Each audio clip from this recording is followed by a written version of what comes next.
आपको एक ऐसे परिवार से अवगत करा रहे हैं जो खुद के न्याय के लिए दर दर भटक रहा है, जनता दरबार पहुंचा है और कहीं ना कहीं अब दाने दाने को मोहताज है। हमारे साथ रजनीश है, उनसे बात करेंगे और समझने की कोशिश करेंगे कि इनके पिता कोरोना काल में मृत्यु हो गई थी, निधन हो गया था और उसके बाद सारा परिवार को चलाने का दामोदार जो था वो इनके परिवार में था।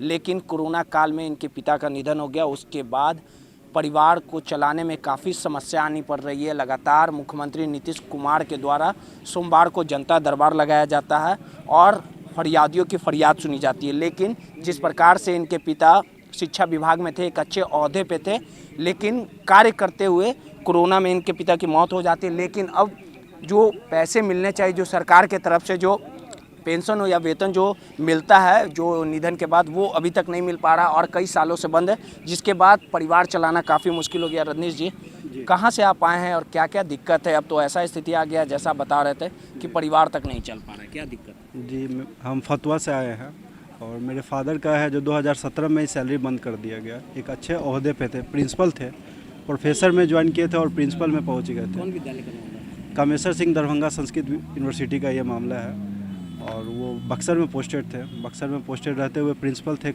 खुद के हाथों से करीब 10-15 स्टाफ को सैलरी बांटते थे, मगर खुद उनको सैलरी नहीं मिल रहा था। कैसे निधन हो गया?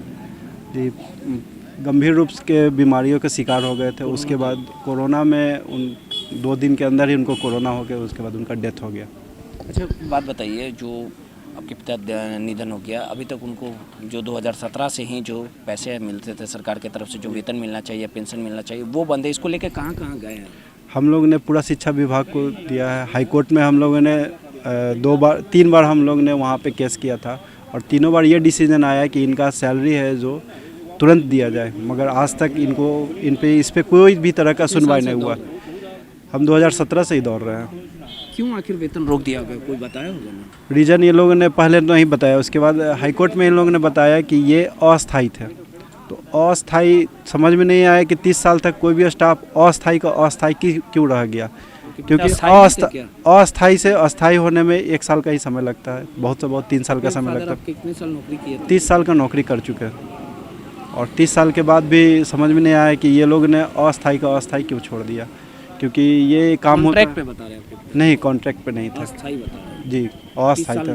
नौकरी की है जी। तो अभी कौन आया है जनता दरबार? मेरी माँ आई है।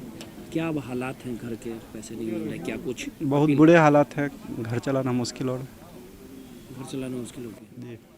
क्या बोलते हैं, शिक्षा मंत्री वगैरह से मिले? देखिए, ये रजनीश जी हैं, रो भी रहे हैं सीधे तौर पे और कहीं ना कहीं जो इनका पिताजी के निधन के बाद जो पैसे मिलने चाहिए थे सरकार के तरफ से, वो नहीं मिल पा रहा है। लगातार दर दर की ठोकरें खा रहे, कई बार तमाम अधिकारियों से लेके तमाम लोगों के चौखट पे गए, लेकिन जो समस्या मिलनी चाहिए थी, जो समस्या को दूर करना चाहिए था, वो आज तक नहीं हो पाया। आखिरकार इनके माता और ये जो खुद हैं यहाँ पे रोते हुए मुख्यमंत्री के जनता दरबार पहुँचे हैं और लगातार अपनी फरियाद को सुना रहे हैं कि इनकी जो समस्या है इसे पूरा किया जाए, क्योंकि लगातार पिता के निधन के बाद अब परिवार चलाना पूरी तरह से मुश्किल हो गया है। रोहित, NBC 24।